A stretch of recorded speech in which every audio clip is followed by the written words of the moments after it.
Lundi 20 juin, il est 19h. Yarana, merci d'être au rendez-vous. Tout de suite, les titres de ce journal.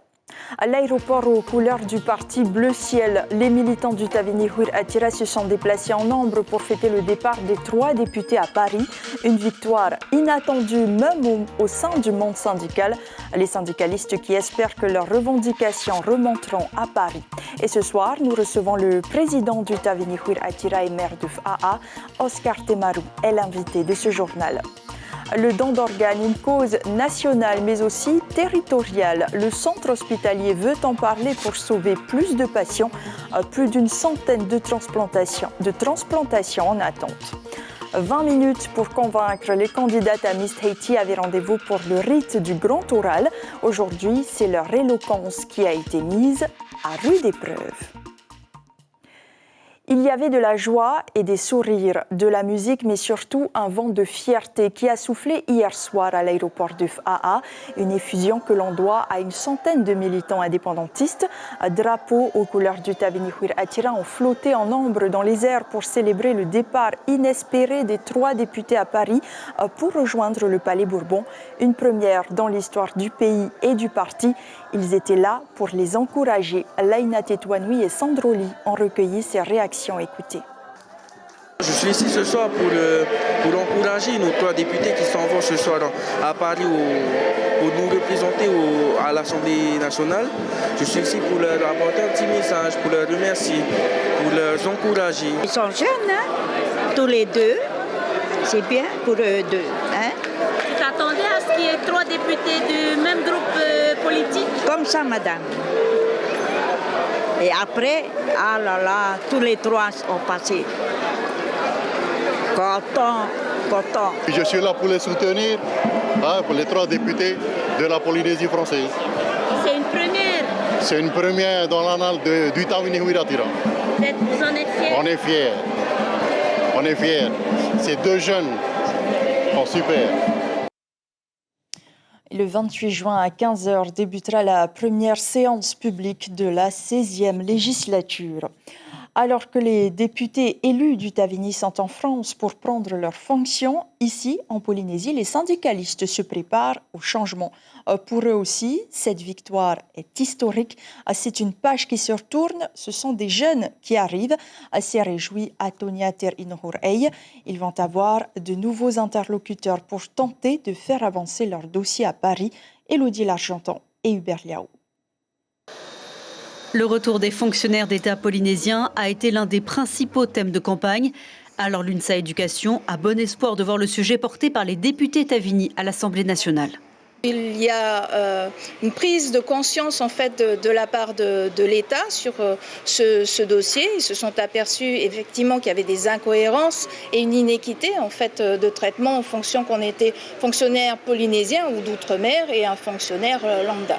Le dossier est déjà sur la table depuis un moment. Alors les nouveaux députés pourront-ils vraiment changer la donne, faire mieux que leurs prédécesseurs ?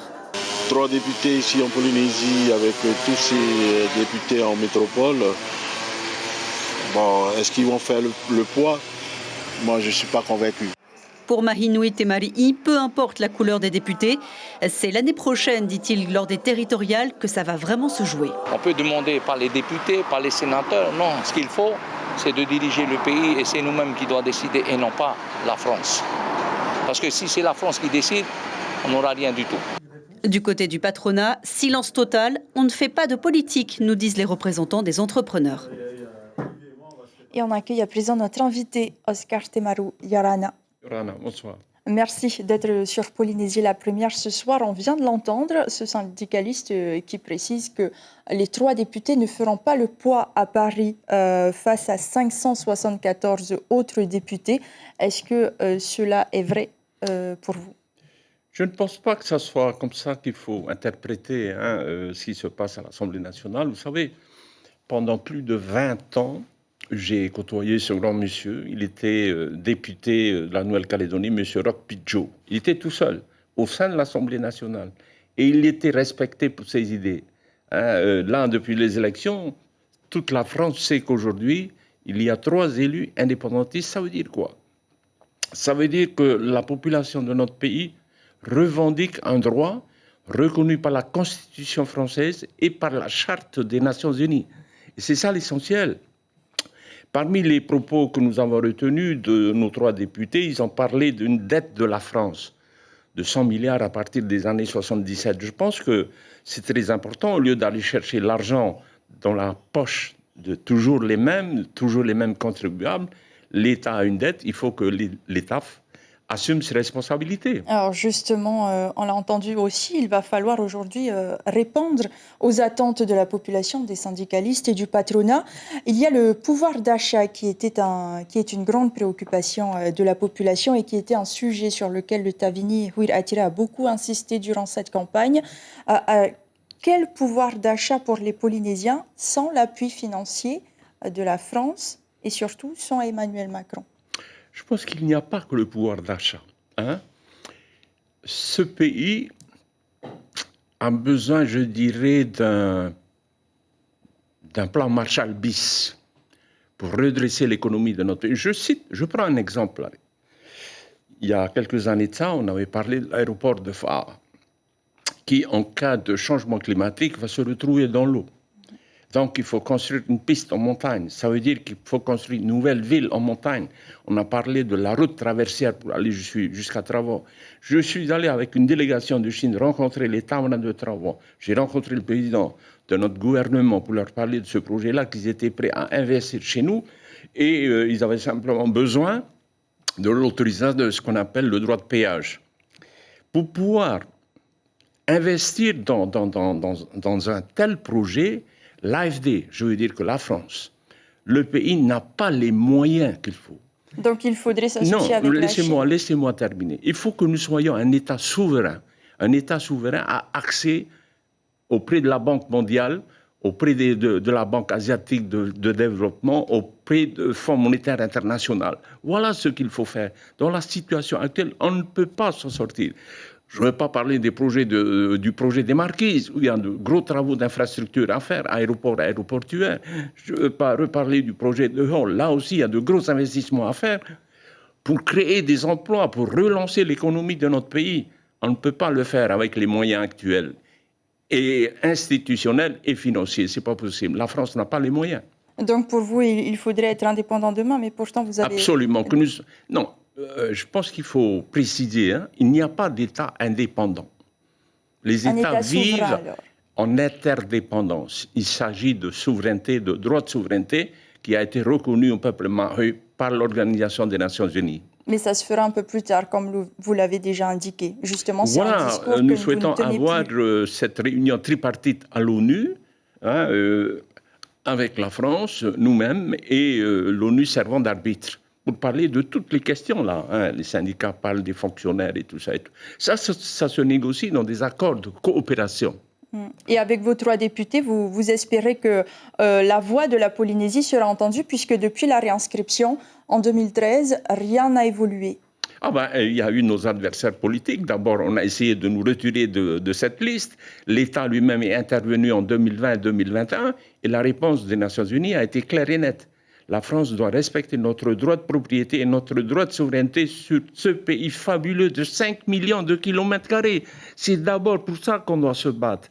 Ce pays fait 5 millions. Je ne sais pas si la population de ce pays imagine ce que c'est. En tous les cas, j'ai entendu Zemmour dire que c'est un sacré pactole pour la France. Et nous, ce pays nous appartient.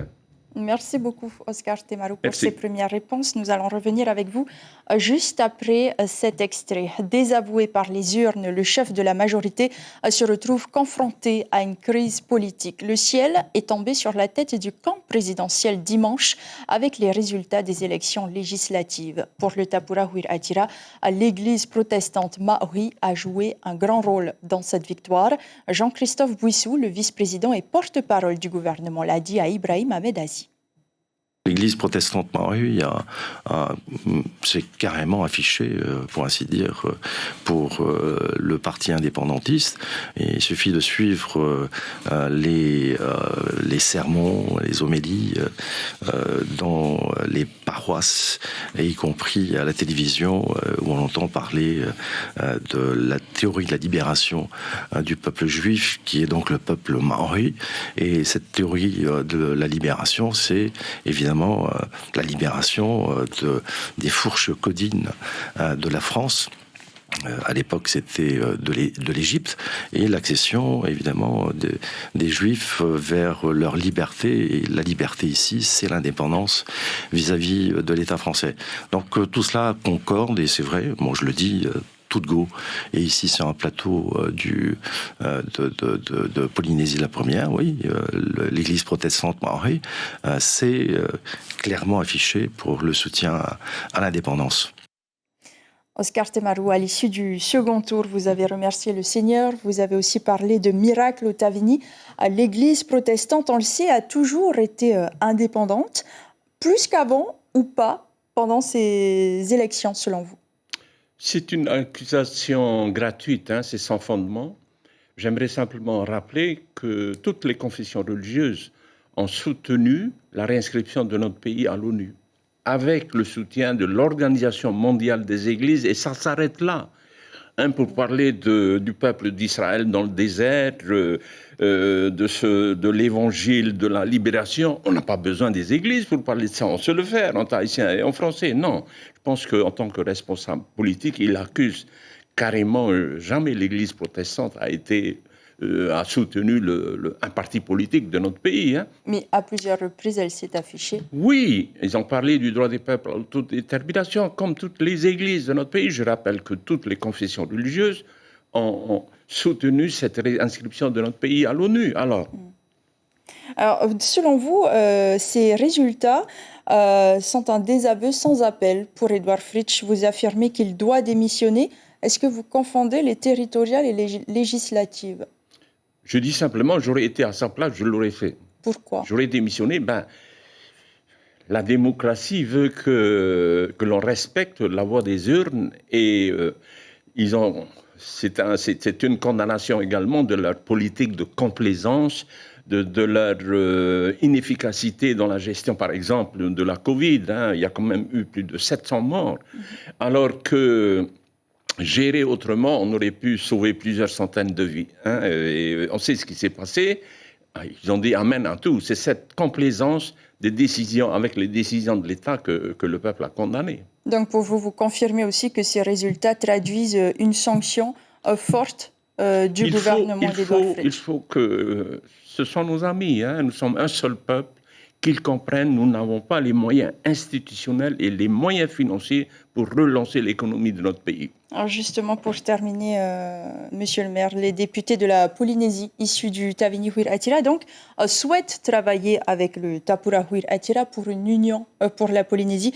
Est-ce que vous aussi, en tant que président du Tavini Huir Atira, vous serez prêt à travailler avec le groupe autonomiste, ou est-ce que vous allez rester sur les vieilles méthodes politiques? Non, les élections sont terminées, il y a des dossiers à défendre à Paris. Si ça va dans le bon sens, dans l'intérêt général de notre pays, il faut absolument qu'ils soutiennent. Et si ça ne va pas dans votre sens? Non, l'intérêt général d'abord. Voilà. Mais vous êtes prêt à travailler avec le Tapura Huir Atira, quoi qu'il en soit? Ce sont des garçons intelligents. Merci beaucoup, Oscar Temaru, d'avoir été notre invité ce soir. Et pour clore ce chapitre, après Jean-Christophe Bouissou ce matin, Vanina Krola, la secrétaire générale du Tavini Huir Atira, sera l'invité café demain. On parle santé maintenant. 126, c'est le nombre de patients en attente d'une greffe de rein en Polynésie. Mais saviez-vous qu'en France, nous sommes tous donneurs présumés d'organes et de tissus, sauf si nous avons exprimé de notre vivant notre refus de donner. Et pour offrir la chance aux malades toujours en attente de transplantation, les professionnels de santé sensibilisent le public sur le don d'organes. En Polynésie, les greffes réalisées sont essentiellement du rein, et vivre avec un organe qui n'est pas le sien n'est pas une fatalité, mais le début d'une nouvelle vie. Chiquita Darouzès et Patita Savia. Gilda souffrait d'une malformation des reins qui l'a obligée à être sous dialyse à 23 ans. Ce n'est que 10 ans plus tard qu'elle subit une transplantation. Une greffe qui a changé sa vie personnelle et professionnelle. Comme elle, 131 patients bénéficient d'un don d'organes depuis 2013. Ma vie a changé complètement, mais en bien. Donc les contraintes en dialyse ont disparu totalement. Donc ce qui m'a permis à une meilleure vie. Donc je précise, c'est par rapport à l'alimentation, à ce que tu peux boire. Parce qu'aujourd'hui, il y a moins de contraintes alimentaires. Par rapport à l'eau, j'ai la possibilité de boire à nouveau à volonté. Non, c'était 500 ml par jour. En Polynésie, la dialyse est une question de survie pour près de 600 patients en insuffisance rénale. Les plus jeunes ont à peine 20 ans, plus d'une centaine attend aujourd'hui un donneur. C'est pas facile de donner. C'est pas facile. Mais peut-être qu'il y a qui veulent donner et qui n'ont pas encore eu les bonnes informations aussi, mais peut-être pas l'information complète. Parce qu'après la greffe, que tu sois receveur ou donneur, tu seras quand même suivi par le corps médical. Sensibiliser, informer les Polynésiens au don d'organes, c'est la mission que s'est assignée Karine Domelier depuis 2015. Après 2 ans de Covid où les interventions se sont raréfiées, 2022 redonne de l'espoir aux patients. C'est une année qui commence plutôt bien pour les greffés puisqu'on a actuellement déjà 8 greffes qui ont eu lieu sur les pratiquement 6 premiers mois de l'année. Donc on est content, on espère que ça va continuer. On essaye de revenir et de reparler aux gens du don d'organes parce qu'on en a besoin et c'est tous les jours. Celles et ceux qui se posent toujours des questions médicales ou religieuses sur le don d'organes trouveront peut-être des réponses mercredi au CHT du Taoné. Toutes les religions sont pour le don d'organes, c'est vraiment un acte charismatique, un acte d'amour. Et au niveau culturel, c'est pareil, on s'est renseigné et il n'y a pas de frein culturel par rapport au don d'organes. Et là, c'était l'occasion d'avoir une sommité pour nous en parler. La dialyse coûte chaque année plus de 4,7 milliards à la Caisse de prévoyance sociale. Et la greffe rénale reste à ce jour le seul moyen de guérir les patients sous traitement. En travaux depuis le mois de février 2021, le pont de Taoné rouvrira à la circulation cette semaine. Endommagé par les inondations de 2017, il a été rehaussé pour que plus rien ne puisse bloquer son accès. Ce matin, 4 camions de 28 tonnes chacun ont roulé sur le nouveau pont pour contrôler sa solidité. La réouverture se déroulera en plusieurs phases à partir de jeudi. La compétition bat son plein à Saipan, aux îles Mariannes du Nord. Tahiti continue d'ajouter des métaux à son tableau des médailles. Les athlètes s'illustrent magnifiquement en VA, bien sûr. Ils remportent 2 médailles d'or en V6, catégorie 1500 mètres. Les filles devancent de peu la Papouasie-Nouvelle-Guinée et la Nouvelle-Calédonie. Et les garçons terminent avec au moins 100 mètres d'avance. Dans les autres disciplines, nos sportifs tentent de décrocher les premières places en badminton et en beach volley. Le point sur place avec Marouki Duré. Hafadai, ici à Saipan aujourd'hui, très grosse journée de sport avec pas moins de 7 disciplines au total qui se disputent aujourd'hui. On pense notamment au golf, au tennis, au beach volley, au VAA, à l'haltérophilie pour ne citer que ces disciplines. Donc Tahiti est aligné bien sûr dans ces 7 disciplines, ce sera à suivre. Mais l'information principale au moment où je vous parle, ce sont les 2 médailles d'or décrochées par nos rameurs et nos rameuses en 1500 mètres. C'était donc ce matin. Après les 2 médailles d'argent décrochées en V1 et en V12 hier, les hommes se sont rattrapés ce matin en décrochant l'or donc en V6 1500 mètres. Les femmes ont fait carton plein avec pour l'instant 3 médailles d'or sur 3 possibles en remportant donc une énième médaille d'or ce matin. Tahiti, on est pour l'instant à 8 médailles au tableau donc général, 5 en or, 2 en argent et 1 de bronze. À suivre cet après-midi du badminton avec notamment la sélection tahitienne qui affronte Guam ou encore du beach volley. Voilà pour les quelques nouvelles ici à Saipan. Et info de dernière minute et de 4 médailles d'or aujourd'hui en 500 mètres et 1500 mètres V6 à résumé de cette journée de compétition tout de suite après ce journal. C'est l'un des rendez-vous importants des candidates à la couronne de Miss Tahiti. À 4 jours de la soirée d'élection, les belles ont dû passer l'épreuve du grand oral. Face aux 9 membres du jury, elles ont été testées sur leurs connaissances. Un test important pour être retenues parmi les finalistes. Leina Tetouanoui et Teiva Ribi. C'est un grand jour pour les prétendantes au titre de Miss Tahiti. Leur éloquence est mise à l'épreuve. L'incontournable rendez-vous pour le rite du grand oral, un stress énorme pour toutes les jeunes femmes. Pour le moment, je suis assez sereine. Je pense que dès que la porte va s'ouvrir, mon cœur va s'emballer. Le stress commence à monter là tout de suite, c'est vrai. Mais bon, je reste confiante et je pense que ça va bien se passer. Elle est chic, parisienne, mais elle a aussi les couleurs et la joie de vivre de notre Polynésie. Les candidates ont 20 minutes montre en main pour convaincre leur jury. Et au final, je pense que ça s'est bien passé. J'ai découvert un trait de ma personnalité, c'est que quand je suis stressée, je parle beaucoup, donc on m'arrête plus. Non, j'espère qu'ils ont passé un agréable moment en ma compagnie. Tiga est animatrice et journaliste dans une grande chaîne de télé à l'international. L'univers des Miss ne lui est donc pas inconnu, mais vivre cette ambiance au Fénois est pour elle un immense privilège. Je suis très impatiente, très honorée de découvrir cette élection. Alors moi j'ai été première dauphine de Miss France en 2006. C'est vraiment un honneur pour moi de découvrir, de voir ces beautés, de découvrir les beautés du pays aussi, parce qu'on m'a dit qu'il y aura des costumes végétaux, des danses. Alors voilà, j'ai hâte. Si l'élection de Miss Tahiti reste avant tout un concours de beauté, il faut que celle qui représentera la Polynésie puisse le faire aussi à l'échelle nationale. C'est important pour nous que la Polynésie soit bien représentée, donc à l'échelle locale et puis à l'échelle nationale. Donc il faut que notre Miss Tahiti soit en effet disponible pour son peuple polynésien, mais également qu'une fois qu'elle part à Miss France, qu'elle puisse répondre comme aujourd'hui aux questions des membres du jury, qu'elle puisse s'exprimer librement et ouvertement, qu'elle puisse donner son avis, qu'elle puisse avoir un avis sur tout. Et puis voilà, qu'elle puisse nous représenter surtout, bien nous représenter. L'épreuve du grand oral compte pour 50% de la note finale. On saura vendredi soir qui succédera à Toumateata Buisson. L'information principale de ce journal, les syndicalistes ont bon espoir de voir leurs revendications portées à Paris par les nouveaux députés.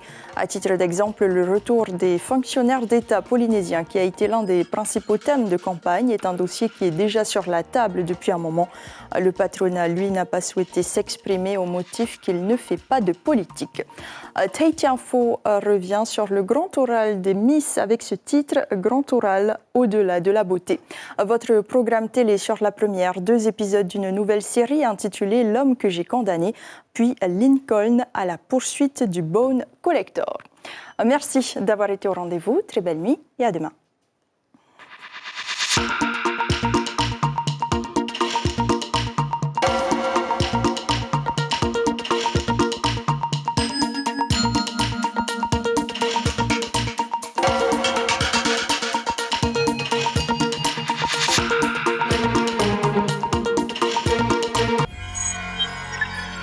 Retrouvez ce programme en replay sur notre site internet.